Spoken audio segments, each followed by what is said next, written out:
একসময় বহু রক্ত নদী পেরিয়ে পাখির ডানায় ভর করে স্বাধীনতা এসেছিল।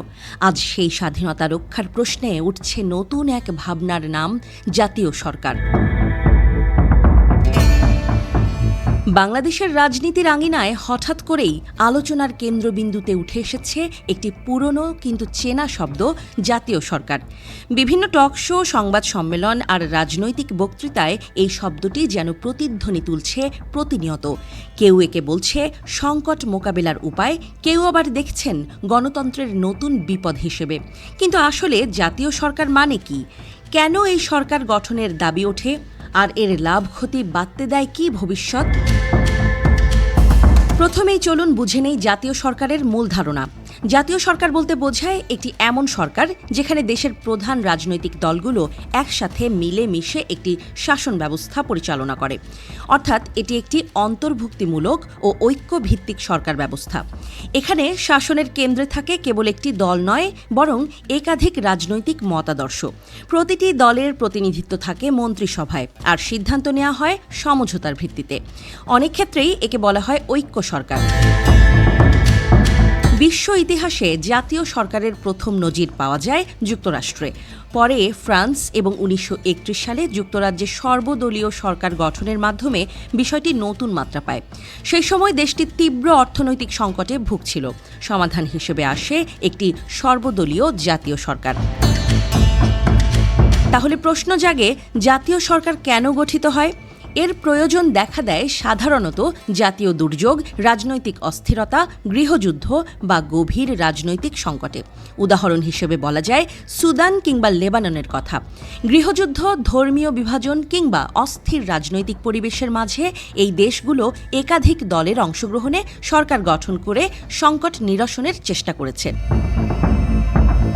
জাতীয় সরকারের মূল উদ্দেশ্য একটাই, দেশের স্বার্থে সব রাজনৈতিক মতাদর্শের প্রতিনিধিদের এক ছাতার নিচে আনা। এতে করে কমে রাজনৈতিক সংঘাত, তৈরি হয় একটি জাতীয় ঐক্য। ফলে দেশের জনগণও পায় স্থিতিশীল একটি প্রশাসনিক কাঠামো। এবার আসা যাক এর সুবিধা ও অসুবিধার দিকগুলো। সুবিধা কি? বিশ্লেষকদের মতে জাতীয় সরকার ক্রান্তিকালীন সময়ে স্থিতিশীলতা ফেরাতে দারুণ কার্যকর। এটি কেবল রাজনৈতিক ঐক্যই গড়ে তোলে না, বরং গণতান্ত্রিক চর্চাকেও নিরাপদে রাখে। যখন রাজনৈতিক বিভাজন চূড়ান্ত আকার নেয়, তখন এই ধরনের সরকার বিভাজনের রক্তক্ষরণ থামিয়ে দেয়।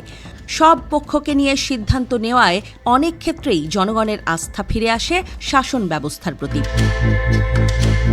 কিন্তু বিপদও আছে। জাতীয় সরকারের সবচেয়ে বড় চ্যালেঞ্জ হল বিরোধী কণ্ঠের অনুপস্থিতি। সব দল যখন সরকারে, তখন সমালোচনার জায়গা থাকে না বললেই চলে।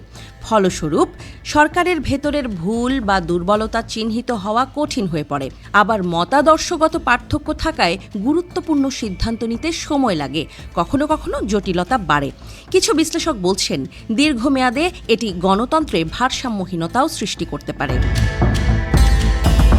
বাংলাদেশের ইতিহাসে এখনও জাতীয় সরকার গঠনের কোনো নজির নেই, তবে বারবার এই নিয়ে দাবি উঠেছে। বিশেষ করে নির্বাচনের আগে পরে যখন রাজনৈতিক উত্তেজনা চরমে, তখন এই ধরনের সরকারের ভাবনা উঠে আসে আলোচনায়। অনেকেই বলেন, যদি কখনো বাংলাদেশে গভীর রাজনৈতিক অচলাবস্থা তৈরি হয়, তখন হয়তো জাতীয় সরকারের প্রয়োজনীয়তা সামনে চলে আসতে পারে। জাতীয় সরকার একটি রাজনৈতিক কাঠামো, যা প্রয়োজনের সময়ই আবির্ভূত হয়। এটি আদৌ দরকার কিনা কিংবা আদর্শিকভাবে বাংলাদেশে কার্যকর হবে কিনা, সে প্রশ্নের উত্তর লুকিয়ে আছে ভবিষ্যতের বুকে।